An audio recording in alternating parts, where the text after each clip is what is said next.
और आज हम बात कर रहे हैं कि कांग्रेस में आजकल एक चलन है, सच्चाई बताने का चलन, आईने की सफाई का चलन, या शायद अपने चेहरे को बदलने का चलन।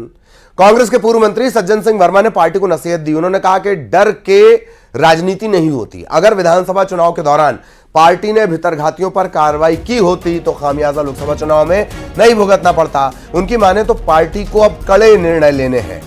उन्होंने यह भी कहा कि कमेटी में रहने के बाद भी खुद कड़े फैसले नहीं लेने का उन्हें दुख है, लेकिन अब चुनाव के बाद बहुत बड़ी सर्जरी की जरूरत होगी और ये होगी। सर्जन कौन होगा ये नहीं बताया उन्होंने।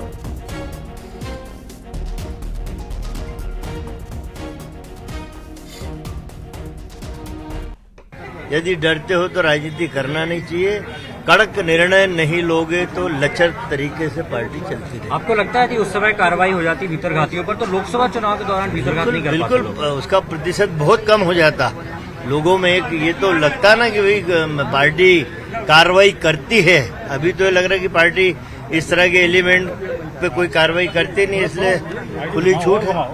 यदि डरते हो तो राजनीति करना नहीं चाहिए। कड़क निर्णय नहीं लोगे तो लचर तरीके से पार्टी चलती रहेगी। आपको लगता है कि उस समय कार्रवाई हो जाती भीतरघातियों पर तो लोकसभा चुनाव के दौरान भीतरघात नहीं कर पाते? बिल्कुल, उसका प्रतिशत बहुत कम हो जाता। लोगों में एक ये तो लगता ना कि भाई पार्टी कार्रवाई करती है। अभी तो ये लग रहा है कि पार्टी इस तरह के एलिमेंट पे कोई कार्रवाई कर। और कांग्रेस के भितरघातियों पर एक्शन न लेने के चलते हुए नुकसान पर सज्जन सिंह वर्मा के बयान पर वरिष्ठ नेता अजय सिंह राहुल ने कहा कि भितरघातियों को लेकर पार्टी में कमेटी गठित है, शिकायतों की जांच के बाद कार्रवाई होती है। वहीं प्रभारी हैं भंवर जितेंद्र सिंह, उन्होंने कहा कि भितरघातियों को लेकर कमेटी बनाएंगे, कोई नाराजगी है तो उस पर चर्चा की जाएगी। इसके साथ ही उन्होंने मध्य प्रदेश लोकसभा चुनाव में बीजेपी से ज्यादा सीट जीतने का दावा किया है।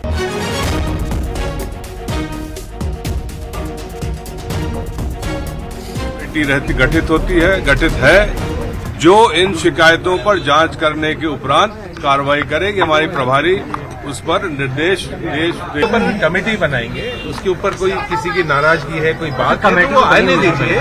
उसके ऊपर अभी तो देखिए, अभी तो काउंटिंग भी नहीं हुई है। काउंटिंग के बाद इसके बाद सारा विचार। सर, क्या फीडबैक क्या मिल रहा है? एमपी में कितनी सीटें सर कांग्रेस जीत सकती है? क्या फीडबैक है? भारतीय जनता पार्टी से ज्यादा सीटें जीतेंगे। और भितरघातियों पर कांग्रेस में कार्रवाई की चर्चा के बीच बीजेपी ने पलटवार किया। कहा कांग्रेस अंतरकलह से जूझ रही है। बड़े नेताओं ने बैठक में न पहुंचकर बता दिया कि वो प्रदेश अध्यक्ष जीतू पटवारी की कार्यशैली से नाराज हैं। बीजेपी की माने तो ये बैठक चुनावी मंथन के लिए बुलाई गई, लेकिन पूरी बैठक आपसी झगड़ों तक सिमट गई। लोकसभा चुनाव के परिणाम के पूर्व आज प्रदेश कांग्रेस कार्यालय में एक महत्वपूर्ण बैठक बुलाई। कहा गया कि इस बैठक को मध्य प्रदेश के प्रभारी जो भंवर जितेंद्र सिंह के कांग्रेस के प्रभारी वो लेंगे। सभी बड़े नेताओं को आमंत्रित किया गया, लेकिन बड़े आश्चर्य की बात है न दिग्विजय सिंह इस बैठक में नजर आए, न अरुण यादव नजर आए, न नेता प्रतिपक्ष उमंग सिंगार नजर आए और न पूर्व नेता प्रतिपक्ष गोविंद सिंह नजर आए। कमलनाथ जी की बात करें तो सारे प्रत्याशियों को बुलाया गया था, नकुलनाथ नहीं आए, पिताजी को भेज दिया, कमलनाथ जी आ गए। और कमलनाथ जी भी बताया जाता है कि बैठक में कोई नाराजगी उनकी व्यक्त रही, किसी बात पे वो नाराज रहे, पूरे उखड़े उखड़े से बैठक में रहे और 15 मिनट में बैठक बीच में छोड़कर वो तो नरेंद्र सलूजा को आप सुन रहे थे और जिस तरह से उन्होंने बताया ऐसा लगता है अंतर्यामी हो गए वो बीजेपी में जाके, सब अंदर का पढ़ ले रहे हैं। खैर, बहुत खास पैनल हमारे साथ जुड़े हुए, तारुफ करवा देते हैं। अजय सिंह यादव साहब बीजेपी प्रवक्ता, रवि वर्मा साहब कांग्रेस की तरफ से जुड़े हुए हैं, डॉक्टर सत्य प्रकाश शर्मा खबरों के सर्जन, राजनीति के सर्जन है जो भी कह लीजिए। चर्चा के सिलसिले को आगे बढ़ाएंगे। अजय सिंह यादव साहब, अभी हम सलूजा साहब को सुन रहे थे, ऐसा लग रहा था कि आजकल अंतर मन मानो पढ़ लेते हो, सब बता रहे थे वो कौन नाराज है, कैसे नाराज है। जी प्लीज यादव साहब। देखिए ललित जी, कांग्रेस पार्टी में अंतर्द्वंद, एक दूसरे के समर्थकों को निपटाना, ये कांग्रेस पार्टी की स्थायी व्यवस्था है। जहां कांग्रेस में दिग्विजय सिंह के समर्थक को टिकट मिलता है तो जीतू पटवारी, कमलनाथ, सभी अन्य नेताओं के समर्थक अपने अपने नेताओं के इशारे पर उस उम्मीदवार को निपटाने में लग जाते हैं और वही नेताओं निपटाने वाले नेताओं को संरक्षण देते हैं। मैं आपको इसी चैनल पर चुनौती पूर्वक कह रहा हूँ, लोकसभा चुनाव के बाद किसी नेता पर कोई कार्रवाई कांग्रेस पार्टी नहीं कर पाएगी। यहां तक कि विधानसभा चुनाव के पूर्व सर्जरी की बात जो सज्जन सिंह वर्मा कह रहे हैं, विधानसभा चुनाव के बाद कुछ नेताओं पर कार्रवाई की भी गई थी, लेकिन लोकसभा चुनाव से पहले उन सभी के निलंबन निष्कासन रद्द कर दिए गए। उसके उदाहरण है खंडवा के पूर्व जिला अध्यक्ष अजय रघुवंशी हों, उनके साथी 9 नेताओं को केवल लोकसभा चुनाव के पूर्व, जबकि विधानसभा में अनुशासनहीनता के लिए निष्कासन था। साथ ही इंदौर में महू और अन्य क्षेत्रों के कार्यकर्ताओं का निष्कासन अनुशासनहीनता के बाद भी रद्द हुआ था। कांग्रेस पार्टी की एक ऐसी लाइलाज बीमारी है जो कभी ठीक नहीं होगी। लाइलाज बीमारी है जो कभी ठीक नहीं होगी। रवि वर्मा भी हमारे साथ जुड़े हुए हैं। रवि जी, चर्चा, पहले तो आपका एक रिएक्शन जो कुछ भी अजय सिंह जी ने कहा है, एक मेरा उसमें ऐड ऑन है, कोई खास वजह के नकुलनाथ नहीं पहुंचे आज? जी, कार्यक्रम पार्टी के जो हमारे लीडरशिप है और उनके कार्यक्रम तय हैं और उन कार्यक्रम को तहत वो लगातार पार्टी के दौरे पर हैं। प्रचार प्रसार अन्य राज्यों में जहां मतदान होना है वहां कर रहे हैं। बैठक में जो लोग आए हैं, बहुत बढ़िया बात, बैठक में रवि वर्मा साहब बहुत बेहतरीन बात आपने याद दिलाई। इतनी व्यस्तता के बाद दिग्विजय सिंह बिहार से जुड़ सकते हैं, नकुलनाथ नहीं जुड़ सकते। देखिए ललित जी टेक्निकली कारण हो सकते हैं, टेक्निकली कारण से वो नहीं जुड़ पाए, तो इसका अंतर आप अपने विशेषाधिकार से कुछ भी निकाल सकते हैं, लेकिन ये निष्पक्ष क्या बात कर रहे हैं? मेरा विशेषाधिकार हो जाती है। एक ही छोटा सा अधिकार है रवि भाई, चैनल पर आप अपने हिसाब से कर सकते हैं चर्चा, लेकिन मैं आपके सवाल का जवाब दे रहा हूं ललित जी कि टेक्निकली कारण से वो नहीं जुड़ पाए, लगातार उन्हें टेक्निकली कारण से नहीं जुड़ पाए। वो जूम पर हम उन्हें जोड़ने का मीटिंग में प्रयास कर रहे थे। दिग्विजय सिंह जी पटना में लगातार है, पार्टी की व्यवस्था है, पार्टी का कार्यक्रम है। जो लोग थे मध्य प्रदेश में अवेलेबल, वे सारे लोग बैठक में आए। जिन विषयों पर हमारी चर्चा होनी थी विधि सम्मत लगातार उन विषयों पर चर्चा हुई है। अजय यादव जी का तो काम है भारतीय जनता पार्टी में, क्योंकि वो जा चुके हैं। तो आज जिस भारतीय जनता पार्टी को जाना जाता है झूठ, फरेब और षड्यंत्र के लिए, तो वो षड्यंत्रकारी बातें ही करेंगे जिसका जनता से या आम जनमानस से कोई कार होता नहीं। और जनता इस बात को जानती है कि किस तरीके से भारतीय जनता पार्टी को लोग भ्रम फैलाते हैं। रिएक्शन लीजिएगा। जी, चलिए प्लीज यादव साहब रिएक्शन। ललित जी सवाल हमने नहीं उठाया, सज्जन सिंह वर्मा ने उठाया है। वो भी चले गए हैं क्या कांग्रेस छोड़ के? षड्यंत्र साजिश कर रहे हैं। अरे रवि भाई उन्होंने कहा है कि हमारे नेताओं में कार्रवाई नहीं होती है। भीतर घात का सवाल, हमने तो नेताओं का नाम नहीं लिया, हम तो भीतर घात की बात कर रहे हैं। भीतर घात, मैंने तो किसी नेता का नाम नहीं लिया। मैं आपके बगल में बैठा हूँ, मैंने किसी नेता की एब्सेंट का नाम नहीं उठाया, मैंने किसी नेता का नाम नहीं लिया। सज्जन वर्मा ने कहा कि भीतर घातियों पे कार्रवाई होना चाहिए। सज्जन वर्मा भी चले गए क्या कांग्रेस छोड़ के? वो षड्यंत्र कर रहे हैं भाई। सज्जन वर्मा कब चले गए पार्टी छोड़ के? अरे सज्जन वर्मा कह रहे हैं, हमने सज्जन वर्मा ने बोला, उसी संबंध में सज्जन वर्मा ने बोला कि षड्यंत्र करने वालों पे कार्रवाई नहीं होती है। ये सज्जन वर्मा कह रहे हैं। आप सज्जन वर्मा से बड़े नेता हो गए तो ये मुझे जानकारी नहीं है पार्टी में। अरे सज्जन वर्मा कह रहे हैं, हम थोड़ी कह रहे हैं। सज्जन वर्मा कह रहे हैं कि हार की तैयारियों से निकलो। क्या कहा सज्जन वर्मा ने?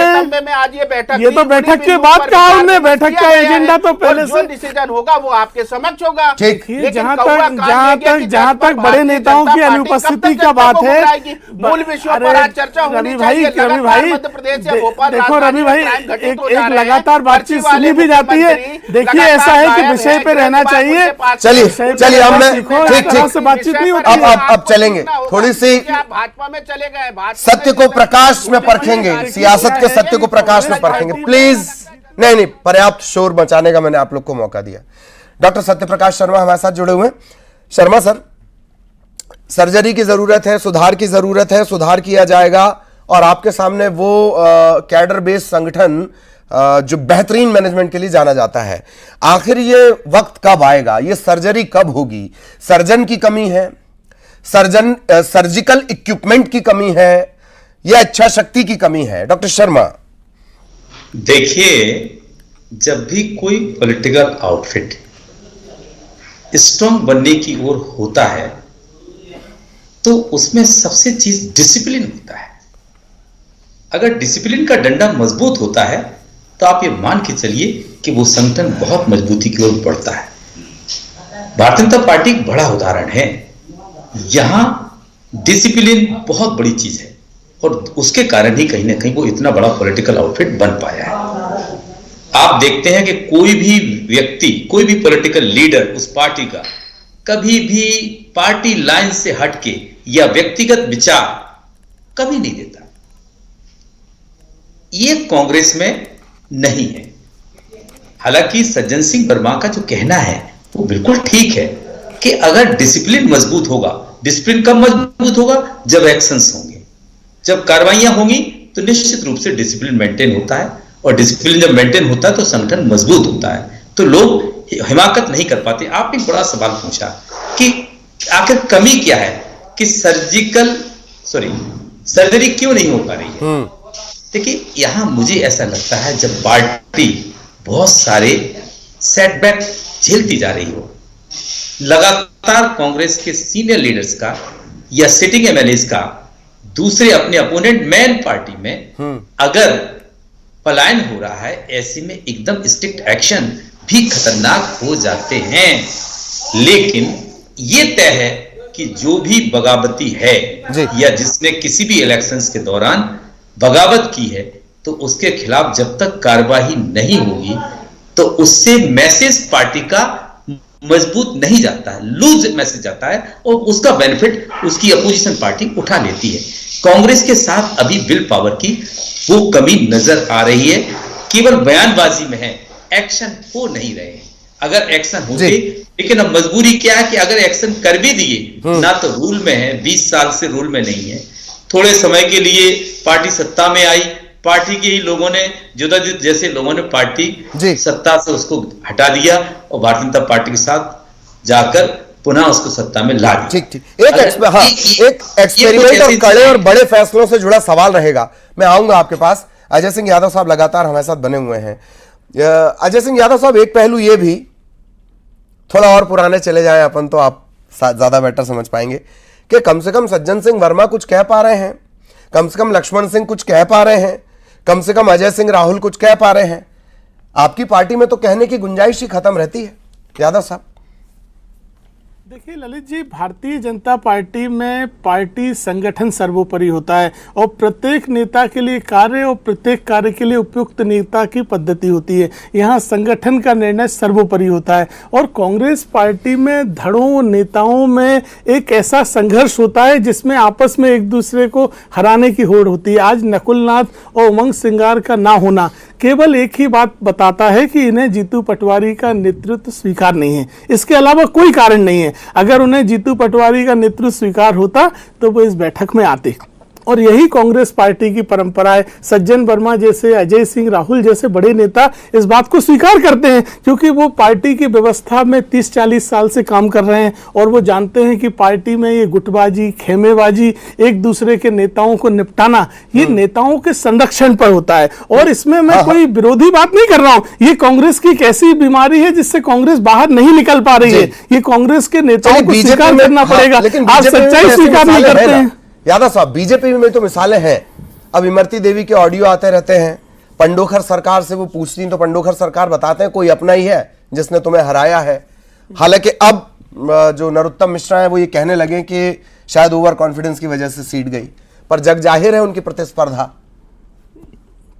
देखिए ललित जी, भारतीय जनता पार्टी में पूरे मध्य प्रदेश में कहीं भी पार्टी संगठन के खिलाफ आरोप प्रत्यारोप लगाने की कोई परंपरा नहीं होती है। भारतीय जनता पार्टी में संगठन की जो लाइन और पार्टी का जो प्रत्याशी होता है वही अधिकृत होता है, उसके अलावा कोई लाइन नहीं होती है। कांग्रेस पार्टी में संगठन और पार्टी नाम की कोई चीज़ नहीं होती है। यहाँ खेमे और खेमे के प्रमुख नेता उनके अनुसार उनके समर्थक काम करते हैं। यही भाजपा और कांग्रेस में मूल अंतर है। ये भी तो बात है ना, भंवरे ने खिलाया फूल, फूल को ले गई बीजेपी। कितने सारे नेता खंडवा से जो बनते हैं, आप उस फूल को तोड़ के ले जाते हैं। आ रहा हूं मैं आपके पास, आ रहा हूं आपके पास। कि उनके यहाँ अच्छे नेता क्यों छोड़ के जा रहे हैं जी? वो तो जश्न मना रहे हैं कि बहुत अच्छा चले गए। मनाओ जश्न, एक दिन चलिए। रवि वर्मा जुड़े हुए। रवि जी, आपका रिएक्शन फिर सवाल रहेगा प्लीज।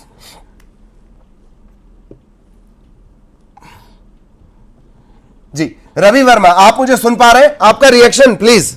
जी जी ललित जी दरअसल जिस तरीके की दलीलें दे रहे हैं अजय यादव जी, उसका वास्तविकता से कोई सरोकार ही नहीं है। आपने भी इस बात को स्पष्ट कर दिया इस चर्चा में कि किस तरीके से इमरती देवी जी पंडोकर सरकार के पास जाते हैं।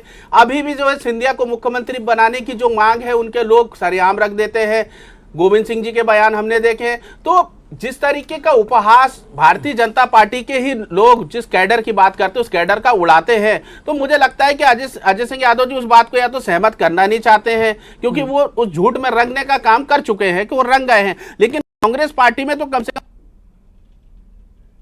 डेमोक्रेसी को बचाने की बहस चल रही है कि भारतीय जनता को खत्म करना चाहती है। हमारे यहाँ निश्चित एकदम स्वतंत्रता है, व्यक्ति बात रख सकता है। यहाँ केवल बंद कमरों में तय होता है और थोप दिया जाता है। अगर आज की जो बैठक का जो विषय था, अजय यादव जी ने इंटरप्ट किया, काफी उस चर्चा को मोड़ने का प्रयास किया, लेकिन सज्जन वर्मा जी ने जो कहा है उस विषय पर ही बैठक थी। तमाम ऐसे विषय थे जिन पर बिंदुवार चर्चा की और जो कड़े डिसीजन लिए जाएंगे वह भी आपके समक्ष होंगे। लेकिन बताना तो यह होगा कि किस तरीके से 15 से 20 साल के टेन्योर के अंदर भारतीय जनता पार्टी है, शिवराज जी की जो अदावत रही है, कैलाश विजयवर्गीय से है, नरोत्तम मिश्रा से, तो गुटों और खेमों में बटी तो भारतीय जनता पार्टी है, जो एक पीढ़ी की पीढ़ी जो नेताओं की किस तरीके से बर्बाद करती हुई चली गई। अपना काम बनता भाड़ में जाए नेता और संगठन जनता। तो ये जो भारतीय जनता पार्टी का कल्चर ये सबने देखा है। आज किस तरीके से जो है भारतीय जनता पार्टी में इनके नेताओं का जो संघर्ष चल रहा है अपने आप को बचाने के लिए। मध्य प्रदेश भोपाल में ही जो है इनके वचन पत्र कहीं या घोषणा पत्र के रहते हैं शिवराज जी, और उनका घोषणा पत्र लॉन्च हो जाता है, उन्हें बुलाया तक नहीं जाता है। तो खेमे और गुटों में अच्छा रवि वर्मा जी, ये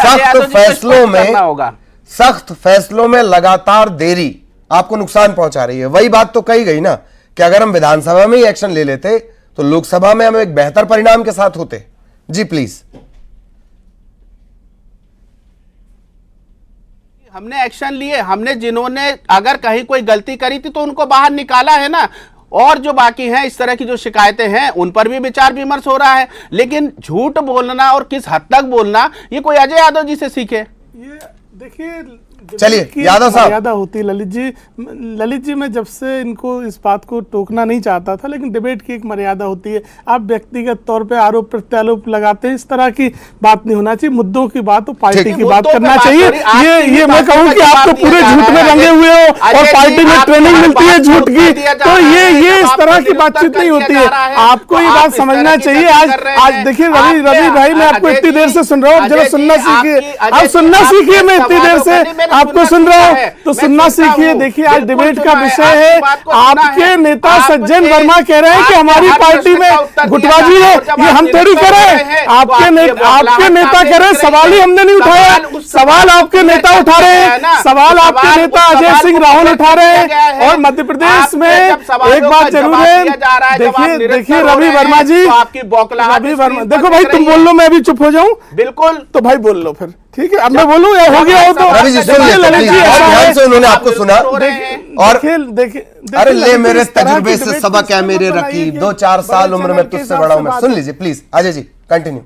देखिए ललित जी, मेरा सवाल यह है कि ये ना हमने उठाया है सवाल, ना भाजपा के किसी नेता ने उठाया है। जिस पे आप चर्चा कर रहे हैं वो सवाल उठाया है सज्जन वर्मा ने, क्योंकि कांग्रेस के नेता हैं और कांग्रेस के नेता सारे जवाब दे रहे हैं कि भाजपा ने सवाल उठाया, भाजपा का झूठ है। अरे सज्जन वर्मा भाजपा के नेता हैं क्या? और कांग्रेस के नेता इन दावे प्रति दावों के साथ, याद रखें 4 जून भी आएगी, आज के बाद कल भी आएगा, तो वो दावे करना जो 4 जून को सामना कर सको। इस तरह की बातें मत करना कि 4 जून को मुंह छुपाते फिरो और ईवीएम का नाम लो। ठीक, एक सवाल मेरा भी आपसे, उस्मान गनी को जान रहे हैं आप अजय सिंह यादव साहब? नहीं सुना होगा आपने, मैं रेफरेंस दे देता हूं। उस्मान, जिस तरह से मुसलमानों को लेकर बात कही गई, उस्मान गनी पदाधिकारी थे आपकी पार्टी के, मेरा ख्याल है जयपुर जी। उन बयानों को लेकर, उन भाषणों को लेकर उन्होंने नाराजगी जताई, उन्हें पार्टी से निकाल दिया गया। Is it a discipline? देखिए ललित जी, ये राजस्थान यूनिट का मामला है, तो राजस्थान के नेता ही बता सकते हैं कि किस विषय में क्या निर्णय लिया है। अगर मध्य प्रदेश यूनिट का कोई मामला होगा तो जो हमारे क्षेत्राधिकारी होगा उस पर हम बयान दे सकते हैं। देखिए ललित जी, अगर राजस्थान यूनिट कोई निर्णय लेगी तो उन्होंने तथ्यों, मंगल ग्रह पे भी राजस्थान यूनिट ने तथ्यों के आधार पर निर्णय लिया होगा। तथ्यों के आधार पर राजस्थान यूनिट ने निर्णय लिया। सत्यप्रकाश शर्मा सर बहुत देर से जुड़े हुए हैं, मैं उनके पास जाऊंगा। शर्मा सर, थोड़ा वक्त कम बच गया, क्या नवाचार, पहल, इनिशिएटिव कांग्रेस के लिए बेहतरीन मौका है इन सब पर अमल करने का? डॉक्टर शर्मा, बहुत शॉर्ट में प्लीज। देखिए ललित जी, हालात कांग्रेस के मध्य प्रदेश में लगातार एक लंबे समय से सत्ता में न रहना, जब ऐसी परिस्थितियां होती हैं और संगठन भी नया हो, चाहे लीडर पोजीशन को देखें या पीसीसी चीफ को देखें, तो ऐसे में इनिशिएटिव्स लेने का वक्त है।